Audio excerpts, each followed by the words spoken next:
ஒரு விவாகத்தின் கதை. இது ஒரு காதல் கதை. அப்பா, நான் கல்யாணம் பண்ணிக்கலாம்னு இருக்கேன். சிவசங்கரனுக்கு பேச்சு வரவில்லை. அவர் மகள் காவ்யாவை ஆச்சரியமும் சந்தோஷமும் கலந்து பார்த்தார். ஒரு வருடத்திற்கு திருமணம் பேச்சு எடுக்க வேண்டாம் என சொன்னவள் இன்று தன்னை வீடு தேடி வந்து சொன்னதால் சிவசங்கரன் மனதிற்குள் துள்ளி குதித்து கொண்டார். அப்பா, ரொம்ப நாள் கழித்து சந்தோஷமான விஷயம் பேசியிருக்க. நாளையிலேருந்து மாப்பிள்ளை பார்க்க ஆரம்பிச்சிடுறேம்மா. வேணாம்ப்பா, உங்களுக்கு எதுக்கு சிரமம்? இதை விட எனக்கு வேறு என்ன வேலை இருக்குமா? கொஞ்சம் டைம் கொடு, நல்லா வரனா பார்த்து வா முன்னாடி. அப்பா, ஒரு விஷயம். நான் ஏற்கனவே ஒருத்தரை இடைமறித்தாள் காவியா. அவர் அமைதியாக இருந்தார். அவர் மகிழ்ச்சி சில வினாடிகளுக்கு மேல் நீடிக்கவில்லை என்பதில் அவருக்கு கொஞ்சம் வருத்தம்தான். அவர் பேர் சஞ்சய். நானும் அவரும் 6 மாதத்துக்கு மேலே பழகணும். இப்போ கல்யாணம் பண்ணிக்கலான்னு முடிவெடுத்திருக்கோம். எனக்கு வேறு 25 வயசாக முடிய போகுது. நீங்கள் என்ன சொல்கிறீங்கப்பா? முக்கியமான சமாச்சாரம்தான். அவ்வளோதானாப்பா? காவியா, இது உன் வாழ்க்கைம்மா. நீ ஏற்கனவே முடிவெடுத்துட்ட. நான் சொல்கிறதுக்கு என்ன இருக்குது? சுரத்தையே இல்லாமல் வார்த்தைகள் வெளிப்பட்டன அவரிடமிருந்து. அப்படிலாம் இல்லைப்பா. நீங்களும் அம்மாவும் எத்தனை நாள் தான் காத்துக்கிட்டு இருந்தீங்க? அது சரி, நீயும் முடிவில் உறுதியாக இருக்கியா? ஆமாம்ப்பா, தலையசைத்து உறுதிப்படுத்தினாள். ரொம்ப சந்தோஷம்மா. உங்கள் குரல் அப்படி சொல்லலையே. நான் நிஜமாகவே சந்தோஷப்படுறேம்மா. நிஜமாவா? சத்தியமாவா? இல்லை சும்மாவாச்சும் சொல்கிறீங்களா? இல்லைம்மா, திடுதுப்புன்னு நீ சொல்லிட்ட. எனக்கு விஷயம் மனசுக்குள்ளே இறங்க அவகாசம் வேணாமா? அதை பற்றி என்ன, எனக்கு பூர்ண சந்தோஷம்தான். மாப்பிள்ளைய நான் எப்போ பார்க்க முடியும்? ரொம்ப தேங்க்ஸ்ப்பா. அதுக்கு முன்னாடி இப்போ இன்னொரு விஷயம் நீங்கள் தெரிஞ்சுக்கணும். இதை அத்தனை இதுவாக சொல்ல முடியாது. வேணா அப்புறமா சொல்லட்டுமாப்பா? இல்லை இல்லை, எதுவானாலும் சொல்லு, நான் எடுத்துக்கிறேன். தெரில அப்பா. நான் கடவுளே, எப்படி அதை சொல்கிறது? அவள் சொல்லப்போகும் விஷயத்திற்காக காத்திருந்தாள். காவ்யா பூனாவிலிருந்து வருகிறாள். 4 வருஷம் முன்னால் படிக்க அனுப்பியது.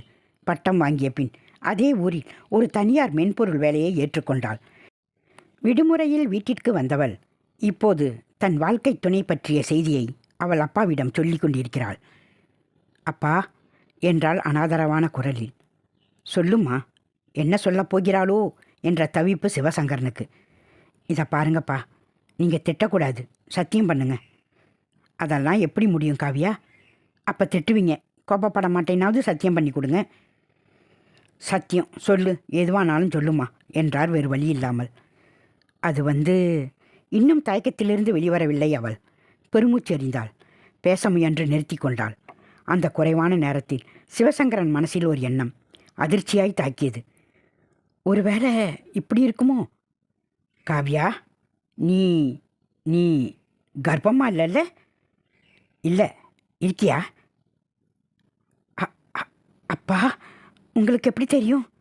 அவருக்கு நெஞ்சடைத்தது. ஐயோ கடவுளே, அப்பா நான் நினச்சது நிஜமா? ஆமாம்ப்பா, கண்ணீரில் கசிந்தாள். அப்படின்னா நீ முழுகாமல் இருக்க, அதுவும் கல்யாணத்துக்கு முன்னாடியே? கடவுளே! ஆமாம்ப்பா, 3 மாதம். அவர் பதில் பேசவில்லை. தலையில் இடி தாக்கியது மாதிரி நிற்க முடியாமல் தடுமாறிக்கொண்டிருந்தார். மறுபக்கம் அவள் குழப்பமாயிருந்தாள். எப்படிம்மா இப்படி ஒரு காரியம் பண்ண துணிஞ்ச? படபடத்தார். அவள் எதுவும் பேசாமல் தரையை நோக்கி குனிந்து கொண்டிருந்தாள். நிதானத்துக்கு வந்தவர், காவ்யா, அம்மாவை கூப்பிடட்டுமா? இல்லைப்பா, முதல்ல உங்ககிட்ட சொல்லிடுறேன். எல்லாம் சொல்லி முடிச்சதா நல்லது. எல்லாம் முடிஞ்சிடுதுன்னா? காவ்யா, என்ன பேசிக்கிட்டு இருக்கோம் நாம்? அம்மாவை கூப்பிடுறேன். வேணாம்ப்பா, முழு விஷயத்தையும் உங்ககிட்ட சொல்லிடுறேன். சட்டென்று அறையில் இருக்கிற இன்னொரு நபரிடம் அவள் பேசுவதாக உணர்ந்தாள். இரு என்றார். 1 நிமிஷம் உட்காந்துக்கிட்டா நல்லது. உட்காந்துக்கிறேன். மேஜை அருகில் இருந்த ஒரு நாட்காலியை இழுத்து உள்ளே அடங்கி கொண்டார். தன்னை ஆசுவாசப்படுத்தி கொண்டவர் தொண்டை உள்ளிழுத்து, சரி சொல்லு என்றபடி அவள் முகத்தை உற்று நோக்கினார். சஞ்சய் என்னை விட கொஞ்சம் வயசு கூடியவர், என்னை விட 6 வயசு மூத்தவர் என்றவள் மூச்சு திகைப்பாய் உணர்ந்தாள். அதான் விஷயமா? அது கூட அவள் தன்னைத்தானே தூக்கி நிறுத்தி கொள்ள போராடினாள். பெருமூச்சு, மௌனம். சரி சரி சொல்லுமா, அதையும் கேட்டுக்கிறேன். நீ கர்ப்பமாக இருக்கிறத விட எக்கு தப்பா ஏதாவது சொல்ல போறியா என்ன? நீங்கள் அப்படி கேட்டதுக்கு என்ன அர்த்தம்? மனசுக்கு கஷ்டமான விஷயம் நீதானே சொன்ன. அவள் பேசவில்லை. சொல்லுமா காவியா. அது அவர் ஏற்கனவே திருமணமாகி விவாகரத்தானவர்ப்பா. எழுந்தே நின்று விட்டார் அப்பா. வெளியில் ஜன்னலுக்கு அப்பால் சில தொலைதூர பேச்சுக்குரல்கள். வீதியில் சிலர் தள்ளுவண்டி முன் நின்றபடி உறக்கப் பேசிக் கொண்டிருந்தார்கள். எதுவும் அவர் காதில் விழவில்லை. இதயம் கனத்து போய் நின்றிருந்தார். காவியா, இது தமாஷ் தானே? நீ என்ன கிண்டல் அடிக்கிற இல்லையா? எதுக்கும் இருக்கட்டும்னு என இந்த கேள்வியை கேட்டு வைத்தார். அப்படி இல்லைப்பா. அவர் எதிர்பார்த்த பதில்தான் இது. என்னால் நம்ப முடியல. நம்புற மாதிரி இல்லை. அப்பா என்றாள். குரல் விலகி தேய்ந்தது. உங்களை ரொம்ப படுத்துறேன்னு எனக்கு தெரியுது. ச்சே இல்லைம்மா, அவர் சொன்னார். ஆனால் உண்மையில் ரத்தம் கொதித்தது உள்ளே. காவியாவை பலார் பலாரென 4 அறை விட வேண்டும் என்று அவர் மனம் துடித்தது. இப்போது அவள் தோள் வரை வளர்ந்து விட்ட மகள் அல்லவா? ஆத்திரத்தை அடக்கி கொண்டார். என்னை மன்னிச்சுக்கோங்கம்மா. மன்னிக்கிறது ஒரு பக்கம் இருக்கட்டும், ஒன்று கேட்கணும். அமைதியாகவே கேட்டார். பரவாயில்ல, சொல்லுங்கப்பா. அவளும் சகஜ பாவனையாக இருந்தாள். என்னை பார்த்துக்க தெரிஞ்சவதான்ப்பா. எதுவும் தடாலடியாக எடுத்தோம் கவுத்தோம்னு நான் பண்ணலை. இடைமறித்தார். அது சரி, அவர் அவசரப்பட்டுட்டார் போல இல்லையா? அப்பா, நானும் கிண்டலாக சொல்லலை காவியா. போகட்டும், என் கேள்வி அதல்ல.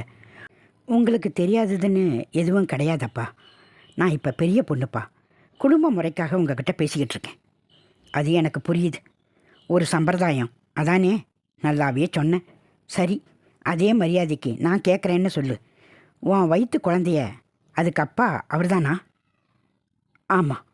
அவள் குரல் தாழ்ந்தது. அந்த மாதிரி கேள்வி கேட்டதுக்கு மன்னிப்பு கேட்டுக்கிறேன். ஆனால் பாரு, நீ போடுற குண்டையெல்லாம் ஒரே தடவையாக நான் வாங்கிக்கணும் இல்லையா? உங்கள் அவஸ்தை புரியுது. நான் முதல்லையே சொன்னேனே. ஒரு அப்பாவா என் நிலைமையை யோசிச்சுப்பார். அப்போ உனக்கு என் கஷ்டம் புரியும். நான் உங்களை நல்லா புரிஞ்சுக்கிட்டதுனால தான் எதையும் மறைக்காமல் பேசிக்கிட்டு இருக்கேன்ப்பா. கொஞ்ச நேரம் மௌனம். காவியா, இது சரியாக வருமாம்மா? நல்லா யோசிச்சிட்டியா? கண்டிப்பாப்பா. நான் யோசிக்கிறதுக்கு எதுவும் இல்லை இங்கே. கொஞ்ச நாள் கழித்து நீயும் அவருக்கு சலிச்சு போய் உன்னையும் அவர் விவாகரத்து பண்ணிட்டார்னா? நிறுத்துங்கப்பா என்றாள் அவள். தயவு செஞ்சு.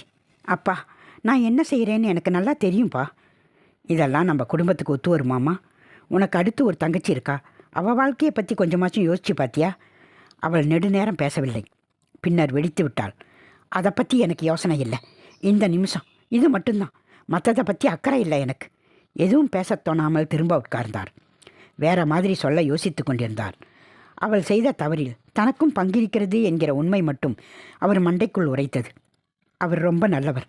உங்களையும் அம்மாவையும் போல அந்த முன்பின் தெரியாத ஊரில் எனக்கு நிறைய உதவி பண்ணியிருக்காரு.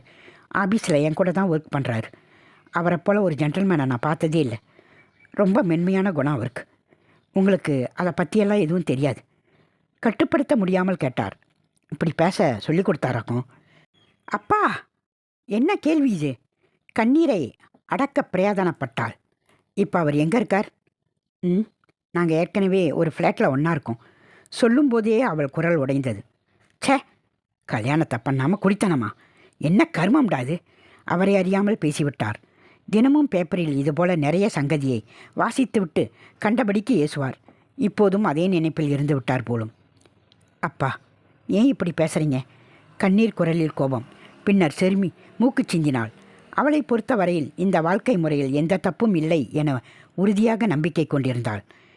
கொஞ்சம் உணர்ச்சி வசப்பட்டுட்டேம்மா. அவர் உன்னை நிச்சயமாக கல்யாணம் பண்ணிக்கிறான்னு சொன்னாரா? அவர் மனதில் அந்த சந்தேகம் இன்னும் அகலவில்லை. ஆமாம் என்றால் பொறுமை இழந்து. எப்போ? அப்பா, நாங்கள் வெகு சீக்கிரமாக கல்யாணம் பண்ணிக்க போகிறோம். இதில் நீங்கள் செய்ய எதுவும் இல்லை. புரிஞ்சுக்கிட்டீங்களா? புரிஞ்சுக்கிட்டேம்மா. அப்போ வெறும் தகவல் சொல்கிறதுக்கு தானே என்ன நீ தேடி வந்த? ஒன்று தெரிஞ்சுக்கோங்கப்பா. நீங்கள் வாழ்ந்த வாழ்க்கையை விட நான் நல்லா தான் இருக்கேன்ப்பா. அவர் என்னை நல்லா புரிஞ்சு வச்சுருக்காரு. என் மேலே பாசமாக இருக்கார். என்னை எந்த கட்டத்திலும் கைவிட மாட்டாருப்பா. அப்பாவை குத்தி காட்டி பேசினாள் மகள். மனதிற்குள் கொஞ்சம் கலங்கித்தான் போனார். ஆமாம் ஆமாம்மா, உன் வயசில் அப்படித்தான் தோணும்மா. மேலே எதுவும் சொல்கிறதுக்கு இல்லைப்பா. இப்போ நான் அம்மா பார்க்க கிளம்புறேன். அப்படிலாம் இல்லைம்மா. கல்யாணங்கிறது வார்த்தைகள் சிக்கி கொண்டது. மூச்சு வாங்கி கொண்டார். பாய்ப்பா. தேதி முடிவு பண்ண பிறகு தகவல் சொல்கிறேன். அவள் கிளம்பி போய்விட்ட பின்தான் அவருக்கு வெளியே வர தோணியது. கூடம், முற்றம், திரும்ப சமையல் அறையை சுற்றி வந்தார். உடம்பு படபடத்தது. சோர்ந்து நடுங்கிக் கொண்டிருந்தது. படுக்கை அறைக்குள் போனார். கதவை சாத்தி கொண்டார். ஜன்னல் வழியே பொன்வண்ண கதிர்கள், அறையில் நீல நிழல்களின் ஆக்கிரமிப்பு. திடீரென்று அவர் தனக்குத்தானே முணுமுணுத்துக் கொண்டிருப்பதை கவனித்தார். மூச்சை ஆழ இழுத்து மனசை அடக்க முயன்றார். இந்த காலத்து இளம் தலைமுறையினர் வாழ்க்கையை பற்றி ஒரு புரிதல் இல்லாமல், நல்லது கெட்டது தெரியாமல் அவசர அவசரமாக முடிவெடுக்கிறார்கள். நான் அப்பாவுக்குரிய ஸ்தானத்தில் இல்லாமல் அவளை என் கண் பார்வையில் வைக்காது போனேனோ? அவளுக்கு நட்பண்புகளை சொல்லிக் கொடுக்காதது ஒழுங்காக வளர்க்காமல் போய்விட்டேனா? ஏதேதோ யோசனைகளிடையே உறங்கிவிட்டார். அவரும் அவர் மனைவியும் சட்டப்படி பிரிந்து போய் 10 வருடங்கள் ஆகின்றன. மனசு ஒத்துப்போகவில்லை. 2 பெண் பிள்ளைகள். இருவரையும் ஹாஸ்டலில் சேர்த்துவிட்டு தனித்தனியே வாழ்ந்து வருகின்றனர். இத்தனை வருடங்களில் எந்தவித பிரச்சனையும் இல்லை. இன்று மட்டும் தவிர்த்து விழித்ததும் ஏதோ தவறு செய்து விட்டோமா என்ற குற்ற உணர்ச்சியில் மீண்டும் நீந்திக் கொண்டிருந்தார். அவருக்கும் அவர் மனைவிக்கும் உடான ஆரம்பகால வாழ்க்கை கணங்கள் நினைவு வந்தது. நெஞ்சில் குப்பென ஒரு மூச்சடைப்பு.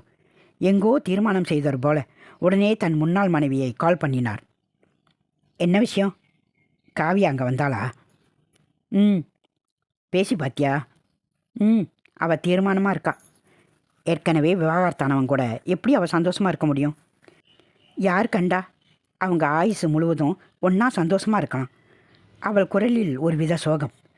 அவள் இந்த மாதிரி முடிவு தேடி போனதுக்கு நம்மளும் ஒரு காரணமோன்னு மனசு உறுத்துது. நம்மளோட சுயநலத்துக்கு நாம் அன்னைக்கு அவசரமாக முடிவெடுத்த முடிவு தான் இன்றைக்கி நம்ம பொண்ணு வாழ்க்கையை பலிகடை ஆக்கின மாதிரி இருக்குது. நான் அப்படித்தான் உணர்றேன். நாம் கூட ஒன்றா ஒரு குடும்பமாக இருந்திருந்தா இந்த மாதிரி ஒரு வாழ்க்கையை அவள் தேடி போயிருக்க மாட்டா. முடிஞ்சு போனதை பற்றி எதுக்கு கவலைப்படுறீங்க? அவள் ஏற்கனவே எடுத்த முடிவு தானே. அது நல்ல முடிவாக தான் இருக்கும்னு அமைதிப்பட்டுக்க வேண்டியதுதான். என் கவலை எல்லாம் இப்போ நம்ம 2வது பொண்ணு நந்தினியை பற்றி தான். காலேஜ் படிப்பு முடியறதுக்குள்ளே காவியா மாதிரி அவளும் இப்படி ஒரு ஏதாவது முடிவெடுப்பாளோன்னு எனக்கு பயம் வந்துடுச்சு.